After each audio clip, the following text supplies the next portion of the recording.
forget to subscribe.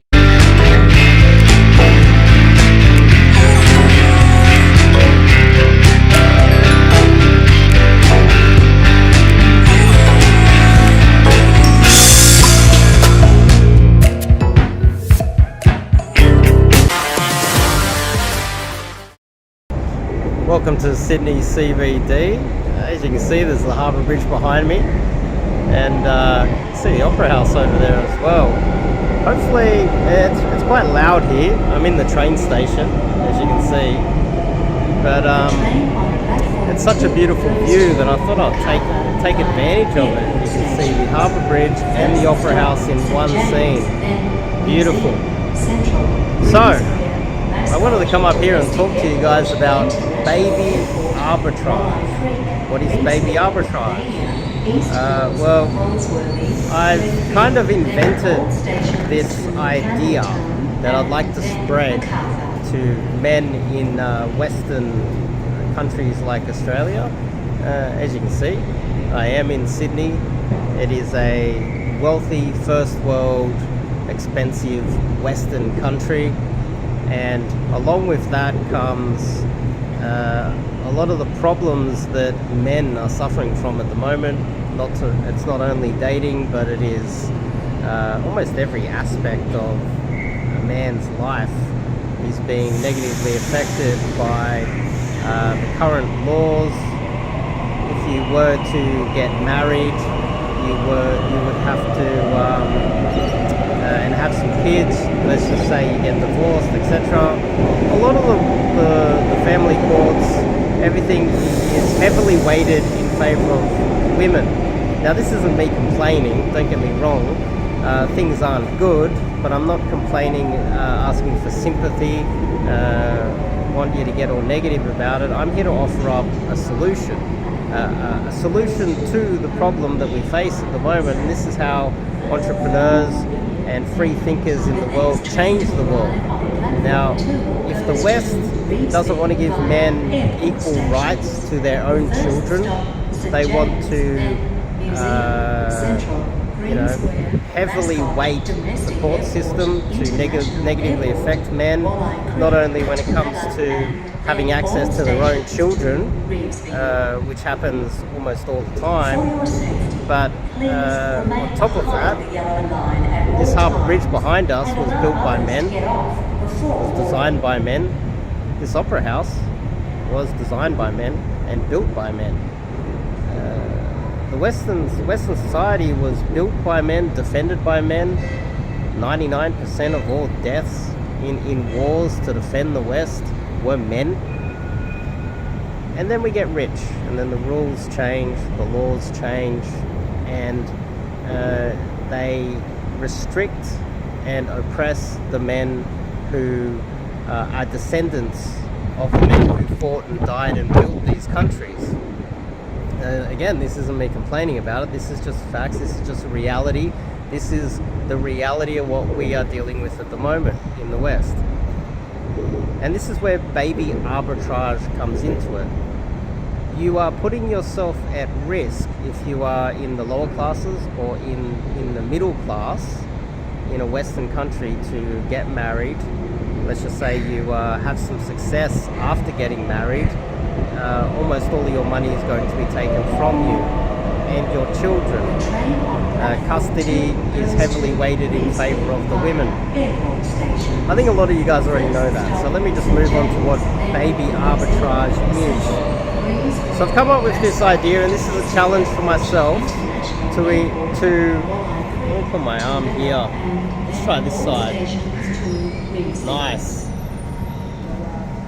I've invented this idea of baby arbitrage, and I'd like to try this for myself. I've already had a little bit of success. I've come very close to achieving this already.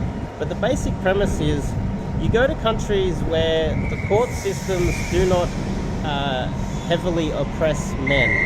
Usually these are developing countries that need to rely on men to build the country, defend the country, and uphold the economy. So therefore those men are given more rights during the developing stage of any country.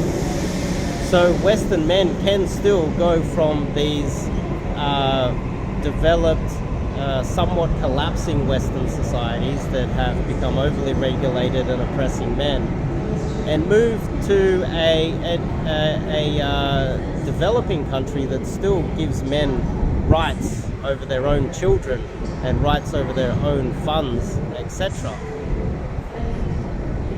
And what you do is you find yourself a girl over there where you do have a lot more leverage than you would in the West. You do have laws that are not only equal, but maybe instead of being heavily weighted in favor of the women, they might be heavily weighted in favor of the men. And you find yourself a girl over there who, likes you, best case scenario, wants to fall in love with you, and you have children with her abroad.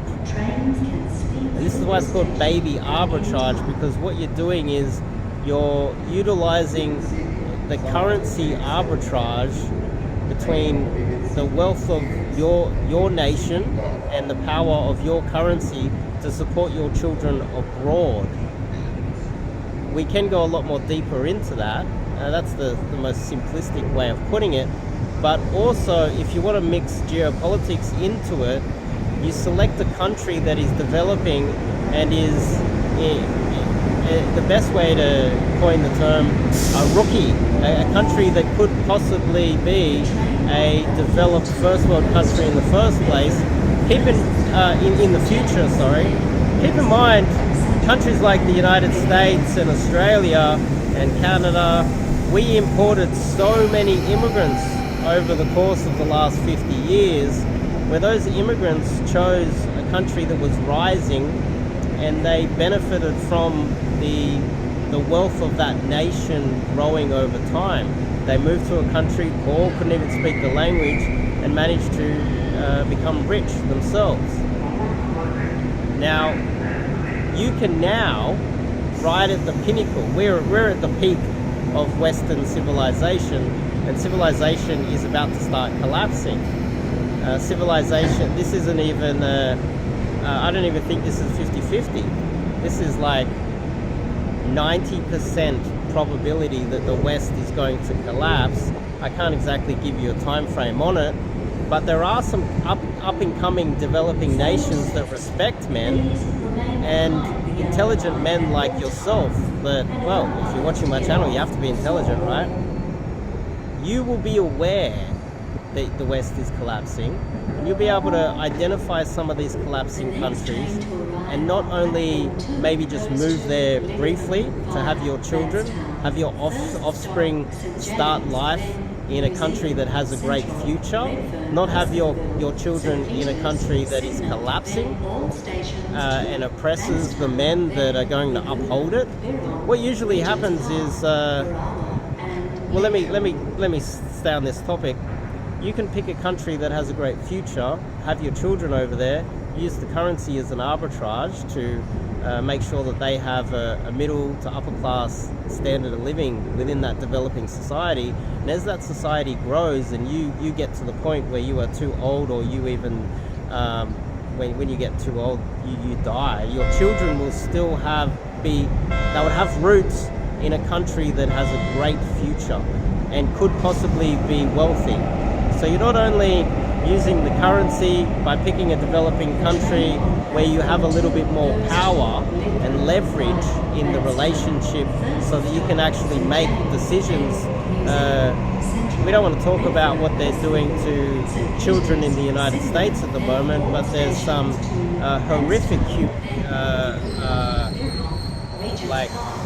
horrific things happening to American children in their school system at the moment that is quite disgusting, and I think a lot of people agree. Yet you can find another country that won't do that to your children, and you can use currency arbitrage to make sure they have a good standard of living. You can have say in how they're brought up, because you'll have a lot more leverage and you won't be living in an oppressed system that oppresses you as a man and takes away your rights. And on top of that, what you can do is in the future maybe you can move over there as that country starts to move up, but you need to pick correctly. You need to pick a good country that has a future. Keep in mind, as the West collapses, men like you and me are going to find themselves in situations like Ukrainian men have found themselves recently, where they've started a fight because the country's collapsing, and then they've just arrested men like you and me on the street and sent them into a meat grinder war where they are 100% going to die. I think almost 500,000 Ukrainian men have been literally slaughtered over there, defending a country that has engaged in a war with a behemoth twice their size, 10 times their size. Now, countries like mine, Australia, we're starting wars with China, a country 20 times our size. If I have children here, there's a very good chance that they could end up in that meat grinder in the future. So smart men like myself and you are now looking for other countries where we can become immigrants, because this is the natural cycle of how the world works. Countries rise and countries fall. The smart men get out early. The dumb men stay there and end up getting churned up into the meat grinder. And their children end up suffering the consequences of the bad decisions of their fathers. And so as a man in 2023, 2024, you need to start looking at the geopolitical landscape, not only the things that are right in front of your eyes, the oppression that you and me are suffering from in the West, but you need to start thinking, how are your children going to survive in the ever-changing environment out there? And I'd say baby arbitrage, which although I've invented that term, it can't be that, it might be a novel idea. I've never heard it anywhere else. Baby arbitrage. I've Googled it. I don't think anyone's thought of this. I think a lot of feminists might dislike it and I might get some hate from Western people who still believe the West is great and haven't caught up to the facts that the West is collapsing and dying in front of their own eyes. So I got a blog post on my website. I might link it below. I might put it in the description. You can have a little bit more of a read. But the basic premise is this. You find yourself a girl in a country, you have to understand a little bit about geopolitics. That's where I come in. And if you would like to engage in this, I'm not only coming up with this idea and spreading it around for everybody else, you can also hire me to not only identify countries that might be safer in the future and have a higher probability of success, but also you can hire me and go on immersions where we use cold approach, we use dating strategies to meet girls, find a girl that you connect with, and then what we do is we try and put you in a position where you can then start having children with the right girl abroad in a country where your children will have a proper future. Top link in the description. Go to my website, One Man's Life Mission, if you want to learn some cold approach coaching, regardless of whether you want to get engaged in baby arbitrage or not. And I'll see you guys in the next video.